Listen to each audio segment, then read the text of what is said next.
What's going on, everybody? Marco here with 4 for 4, and I am bringing you my wide receiver sleepers, breakouts, and busts. All right, so let's kick it off with my sleeper, Elijah Moore from the Cleveland Browns. Now, he is now the wide receiver 2, or the projected wide receiver 2 for the Browns. And Deshaun Watson is now another year into this system. The coaches have been talking about Elijah Moore nonstop. They're saying they're going to use him out wide in the slot from the backfield. When you look at fantasy players and players that you want on your fantasy roster, you need to look at players who are being schemed into touches, not just as a gadget, but they're being manufactured touches in an offense. And it sounds like Elijah Moore is going to be exactly that for the Cleveland Browns. Now, we haven't seen a ton from Elijah Moore. Last season was basically a complete dumpster fire for the Jets, whether it was Zach Wilson or whatever quarterback was there. There just wasn't enough for Elijah Moore to get opportunity there. And even when he did, it was inconsistent, poor target quality, things like that. And ultimately, it led to him wanting out of New York. And that's why he is with Cleveland. But we have a small sample size of Elijah Moore's rookie season after his bye week, before he got hurt. I think it's like a 6-7 week span. So it's not totally insignificant, where he put up 17.7 fantasy points per game. And that was the last time he played regularly with a semi-decent quarterback not named Zach Wilson, right? He's going as wide receiver 55 on ESPN ADP right now. So he is almost free, and there is very little chance that Elijah Moore does not beat that ADP. Essentially, if he plays, if he is healthy, he is going to beat a wide receiver 55 ADP as the wide receiver 2 for Deshaun Watson and the Cleveland Browns. Go ahead, don't sleep on Elijah Moore like the rest of your league, and have a chance at a title. All right, the next guy I got to talk about is my breakout for the wide receiver position, and that is wide receiver George Pickens. Currently going as wide receiver 30 on ESPN ADP. He's really one of the most polarizing players in all of fantasy football this offseason. He posted over 800 yards and 4 touchdowns in his rookie season with a rookie QB in his first year back from an ACL tear. So there was a lot of things going against George Pickens last year. And what did he do?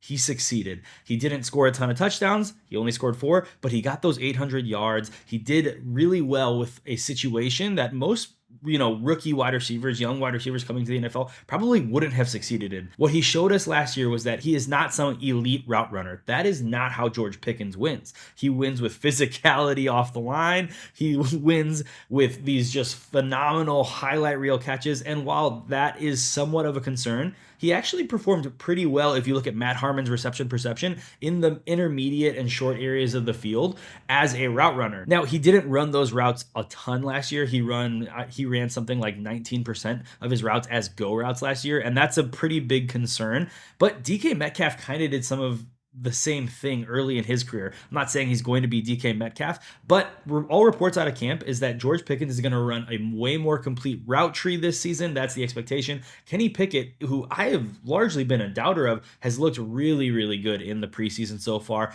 I'm not expecting some huge breakout season for Kenny Pickett, but even if he takes a baby step forward, George Pickens can make a major step forward as far as wide receivers go. Overall, I have George Pickens, like I said, at wide receiver 16, and I think he is going to surprise a lot of people. Even if you are a Deontay Johnson believer, you should still believe in what George Pickens can do for your fantasy football teams. Okay, it is time to talk my bust. Now, I was going to say, if I'm full transparency, I was going to say Jerry Jeudy. I'm actually re-recording this part, re-recording this entire video, because by the time it was ready to be edited, we heard that Jerry Jeudy had the hamstring injury. He's going to be out for several weeks. So now, instead of Jerry Jeudy, I'm just saying the entire Broncos wide receiver room. Jerry Jeudy's not going to miss the whole season. He's going to miss, 7-8 weeks, maybe. And I mean, that's complete speculation at this point. My issue with Jerry Jeudy is really my issue with all of the Broncos wide receivers for the most part. There's not a ton of reason to believe that Jerry Jeudy, Courtland Sutton, Marvin Mims, even if you throw in the tight ends with Dolchik,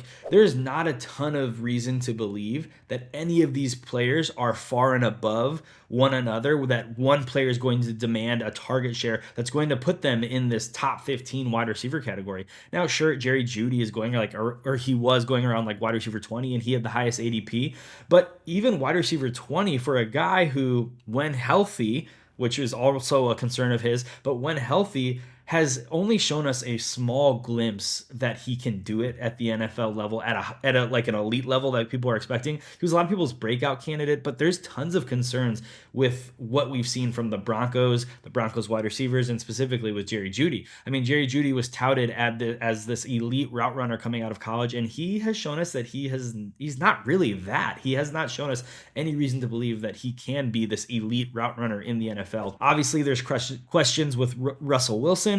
Will he be old Russell Wilson? Will he be last year Russell Wilson? The reality is he's probably somewhere in between.